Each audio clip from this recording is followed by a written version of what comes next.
کہنا یہ ہے کہ اللہ کے راستے میں زیادہ سے زیادہ وقت لگائیں، کیونکہ اپنے ایمان کو بچانے کے لیے ہمیں اپنی مسجد وار کا گشت کرانی چاہیے، اپنی مسجد کا گشت، اپنی پڑوس والی مسجد کا گشت، اور دن روزانہ کی تعلیم گھر کی اور مسجد کی تعلیم ہے جی، ہفتے والی تعلیم میں اپنی مستورات کو بھیجیں اور اپنی مستورات کا بھی وقت لگائیں اللہ کے راستے میں۔ اس سے ہے کہ اور سال میں 40 دن اور مہینے میں 3 دن لگائے، اس سے ہمارا دین ہمارے اندر باقی رہے گا۔ قرآن پاک کے اندر ایک صورت ایسی ہے، ایک صورت قرآن پاک کے اندر ایسی ہے جس کے اندر صرف ایک ہی زیر ہے،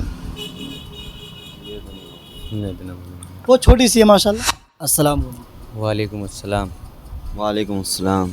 خیریت؟ جی اللہ کا شکر۔ آپ کا نام؟ میرا نام ہے محمد ایان۔ اور آپ کا؟ شبریز محمد۔ شبریز، ماشاءاللہ زبردست۔ دراصل شبریز بھائی اور ایان بھائی، ہم نا عوام سے، مسلمانوں سے اسلام کے متعلق بات چیت کرتے ہیں۔ وجہ اس کی ہے تاکہ مسلمانوں کے اندر ایک جاگرک پیدا ہو، ان کے اندر بیداری پیدا ہو۔ جی جی تو آپ کی پرمیشن ہو کچھ بات کریں؟ جی بالکل، جی بالکل۔ چلیے ماشاء اللہ۔ سب سے پہلے آپ کلمہ سنا دیجیے۔ پہلا کلمہ تو یہ لا الہ الا اللہ محمد رسول اللہ صلی اللہ علیہ وسلم۔ صحیح پڑھا بھیا؟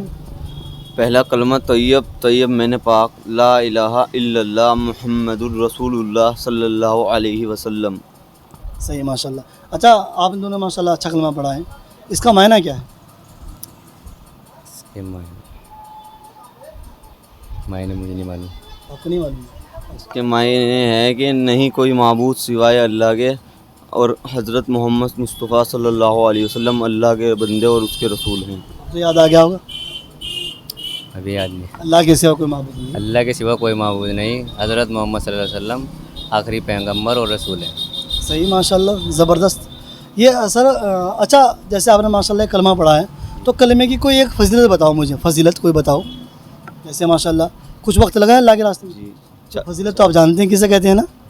اچھا، قرآن پاک بھی پڑھے ہیں؟ جی ماشاء اللہ پڑھیں۔ آپ بھی؟ جی آپ بھی پڑھے ہیں تو آپ نا کلمے کی کوئی فضیلت بتاؤ مجھے، فضیلت۔ اس کلمے کی فضیلت یہ ہے کہ جس کے اندر رائے کے دانے کے برابر بھی ایمان ہوگا، یہ کلمہ ہوگا، وہ جنت کے اندر ضرور جائے گا، اللہ تعالیٰ اسے جنت دیں گے دنیا سے 10 گنا بڑی۔ صحیح ماشاء اللہ۔ اور آپ بتائیے، مجھے آپ نے کہیں اللہ کے راستے میں گئے؟ نہیں، ابھی ٹائم نہیں لگایا میں، آپ شروع سے گئے ہی نہیں؟ 3 دن لگائے تھے بس۔ کب لگائے تھے؟ بہت ٹائم ہو گیا۔ لیکن ہمیں وقت لگانا چاہیے نا، جی کیونکہ بندہ جیسے ماحول میں رہتا ہے وہ دھیرے دھیرے ایسے بن جاتا ہے۔ اس لیے بندے کو کیا کرنا ہوگا، اچھی بات سیکھنے کے لیے اچھوں کے پاس رہنا ہوگا۔ جی اور بالکل۔ جیسے آپ نے دیکھا، آپ کو مثال دوں میں، ہم جو لوگ ہمارے کسان بھائی کھیتوں کے اندر کام کرتے ہیں، اگر وہ کھیت کے اندر ہے نا دیکھ بھال کرنی چھوڑ دیں جی، تو کیا ہوگا؟ کھیت کا نقصان ہوگا۔ کھیت کے اندر گھاس جم جائے گا آٹومیٹک۔ جی جی بالکل ہے۔ اگر ہم اچھے لوگوں کے پاس نہیں رہیں گے تو ہمارے اندر برائیاں اپنے آپ آنی شروع ہو جائیں گی۔ بالکل۔ میں نے بڑی خوبصورت اور بڑی بہترین اور حدیث سنائی ہے، فرمایا جو اس بندے کے اندر پیغمبر صلی اللہ علیہ وسلم نے فرمایا، خطاب کے بیٹے اعلان کر دے جنت میں صرف اہل ایمان جائیں گے، ایمان والے ہی داخل ہوں گے۔ جی بالکل۔ اس کے علاوہ اس کے علاوہ کسی کو پرمیشن نہیں ہے۔ یاد رکھیں انشاءاللہ۔ انشاءاللہ۔ چلیے بہت خوبصورت بات۔ اچھا، ہم آپ سے یہ پوچھیں گے کہ جو ہمارے آخری جو پیغمبر ہیں ان کا کیا نام ہے؟ حضرت محمد صلی اللہ علیہ وسلم۔ اور جو سیکنڈ لاسٹ ہے ان کا نام؟ بس یہ تو لائن وائز تو یاد نہیں ہے، باقی تو بہت سارے ہیں۔ سیکنڈ لاسٹ ہیں حضرت عیسیٰ علیہ الصلوۃ والسلام۔ صحیح ماشاء اللہ۔ یہ ہے نا ہمارے پیغمبر سے پہلے نبی آئے تھے۔ اچھا، ہمارے نبی کے بعد ایک نبی اور آنے والے ہیں، جی، وہ حضرت عیسیٰ علیہ الصلوۃ والسلام ہے، لیکن وہ پیغمبر نہیں، محمد کے امتی بن کے آئیں گے۔ اتنی گہری بات بتائیے، آپ کو پتہ ہے یہ بات؟ نہیں۔ دیکھو ماشاء اللہ، بات کرنے سے یہ فائدہ حاصل ہوگا، جبکہ یہ آپ کے دوست ہیں اور آپ ان کے دوست ہیں، آپ مستقل ان کے رابطے میں رہتے ہیں، آنا جانا لگا رہتا ہے، لیکن ایسی بات کرنے کا موقع نہیں مل پاتا ہے۔ اب بندہ جس ماحول میں رہے گا اسی ماحول کے اندر ایسی بات کرنا شروع کر دے گا۔ آپ برے دوستوں کے پاس بیٹھ جاؤ تو بری بات کرنے شروع کر دیں گے، اچھے کے پاس بیٹھو گے تو اچھی بات کرنے شروع کر دو گے۔ تو معلوم کیا ہوا، آپ کی اپنی دوستی سلامت رہتے ہوئے پھر بھی آپ کو یہ علم اس لیے نہیں ہو پایا کیونکہ ہم دونوں ایک اچھے ماحول میں نہیں بیٹھ پائے۔ بالکل یاد رہے انشاءاللہ بات۔ انشاءاللہ۔ یعنی کہ ایک پیغمبر سیکنڈ لاسٹ، یعنی کہ ہمارے نبی سے پہلے ایک نبی آئے تھے، ان کا نام عیسیٰ بن مریم علیہ السلام تھا، اور یہ ایک نبی دوبارہ پھر آئیں گے، مگر یہ ہمارے نبی کے امتی بن کر کے آئیں گے۔ جی یاد رہی؟ جی۔ اچھا، آپ سے یہ پوچھیں گے، ایک پیغمبر کو اللہ سبحانہ و تعالیٰ نے جنت میں